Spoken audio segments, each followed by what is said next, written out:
Ka-brother, magandang hapon po. Ang gagawin po natin ngayon ay papaano po natin maglagay ng grasa po sa elbow po ng grass cutter. Bago ang lahat,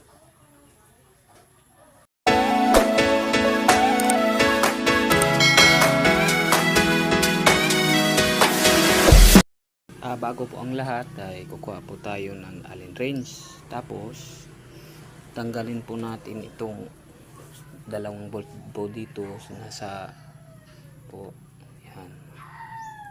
Tanggalin lang po natin ito.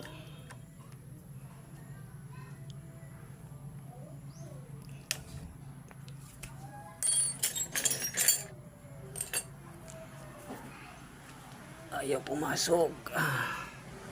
Linisin. Pag ayaw pumasok po, linisin lang po natin yung butas na sa gitna.